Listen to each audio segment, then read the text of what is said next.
சிறகடிக்க ஆசை சீரியல்ல நம்ம விஜயா வந்து ரொம்பவே சந்தோஷமா இருக்கா. எதுக்கு அப்படின்னா, நம்ம ரோகிணி வந்து வாமிட் பண்ணா உடனே கர்ப்பமா தான் இருப்பா போல அப்படின்னு நினச்சிட்டு ரொம்ப சந்தோஷமா இருக்காங்க. உடனே மனோஜை வந்து ஹாஸ்பிட்டலுக்கு கூட்டு போய் செக்கப் கூட்டு போயிருக்காங்க.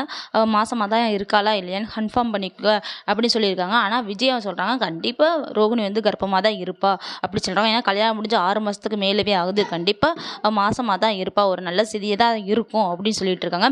இன்னொரு பக்கம்னா பார்வதி அம்மா 2 கட்டப்பை நிறைய மாங்காய் கொண்டு வந்திருக்காங்க. விஜயாவுக்கு ரொம்ப சந்தோஷம். மாசமா இருக்கா ரோகிணி, என்னோட 2வது மருமக தான் மாசம் ஆகணும் அப்படின்னு நான் நினச்சேன், அதேமாரியே நடந்துட்டு அப்படின்னு சொல்லிட்டு ரொம்ப சந்தோஷமா இருக்காங்க.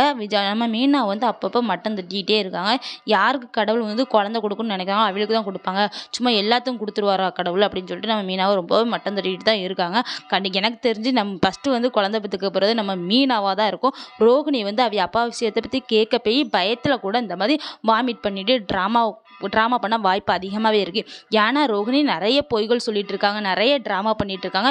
இதுவும் ஒரு ட்ராமாவில் ஒரு விஷயமா இருக்க வாய்ப்பு அதிகமாகவே இருக்குது. நம்ம விஜய் இது தெரியாமல் ரொம்ப ஆட்டம் போட்டுக்கிட்டு இருக்காங்க. ஆடாதடா ஆடாதடா மனிதா அப்படின்னு தான் நம்ம சொல்லணும் போல தோணுது.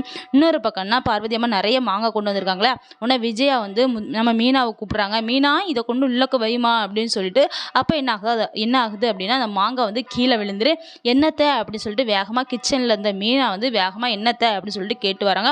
அப்போ என்ன ஆகுது, நம்ம மாங்காய் மிதித்து நம்ம மீனை வந்து வலிக்கி விழுறாங்க. அந்த டைமிங்கில் நம்ம முத்து இருக்கார்ல, நம்ம மீனாவை வந்து பிடிச்சிக்கிறாங்க. டைமிங்கை மிஸ் பண்ணாமல் நம்ம மீனாவை வந்து கீழே விழாமல் அப்படி தாங்கிக்கிறாங்க. 2 பேரும் கெட்டி பிடிச்ச மாதிரி நிற்காங்க. அதை பார்த்தா விஜயா வந்து கோவமாக இது என்ன அப்படிங்கிற மாதிரி பார்த்துட்டு இருக்காங்க. பார்வதி அம்மாவுக்கு ரொம்ப சந்தோஷம். பார்வதி அம்மா என்ன சொல்கிறாங்க அப்படின்னா, இன்னும் 2 கட்டப்பை நிறைய மாங்காய் தேவைப்படும் போலையே அப்படின்னு சொல்லி நக்கல் பண்ணுறாங்க. நம்ம மீனாவுக்கும் முத்துக்கும் வெக்க வருது. அது மட்டும் இல்லாமல் வேகமாக வீட்டுக்குள்ளே போயிருந்தாங்க. ஆனால் விஜயாவுக்கு கொஞ்சம் கோவம் வந்துக்கிட்டே தான் இருக்குது. அப்பப்போ முத்துவும் மீனாவும் பிடிக்காதனால இந்த விஷயங்கள்லாம் பண்ணிகிட்டு இருக்காங்க. அவளுக்கு ரோகிணியும் ஸ்ருதியும் மாசமாக இருக்கணும், வேறு யாரும் ஆகக்கூடாது, முக்கியமாக நம்ம மீன் ஆகக்கூடாது, ஃபஸ்ட்டு குழந்தை பெற்றுக்கூடாது அப்படிங்கிறக்கானே இந்த விஷயங்கள்லாம் பண்ணிக்கிட்டு இருக்காங்க. அவங்க பண்ணுறது நியாயமான விஷயமே கிடையாது. ஏன் தான் விஜயா இப்படி இருக்காங்களோ தெரில. அதாவது ரோகிணி நிறைய பணக்கார வீட்டு பிள்ளை அப்படின்னு நினச்சிட்டு இருக்காங்க. அவள் வந்து இதெல்லாம் போய் சொல்லிட்டு இருக்கா அப்படின்னு தெரிந்தால் நம்ம விஜயாவோட முகம் வந்து எப்படி ஆகுங்கிறது இல்லை. ஏன்னா விஜய் வந்து ரொம்ப கோவப்படுற ஆள். ஆனால் ரோகிணியும் ஸ்ருதியும் பணக்காரு அப்படிங்கிறதுனால அவங்க 2 பேர் மேலே பாசமாக இருக்காங்க.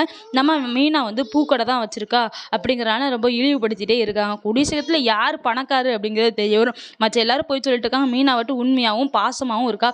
பாசம் தான் பெருசு அப்படிங்கிறத கூடிய சீக்கிரத்தில் விஜயா வந்து புரிஞ்சுக்குவாங்க நான் நினைக்கிறேன். நீங்கள் என்ன நினைக்கிறீங்கிறத மறக்காம கமெண்ட் பாக்ஸில் கமெண்ட் பண்ணுங்கள் ஃப்ரெண்ட்ஸ்.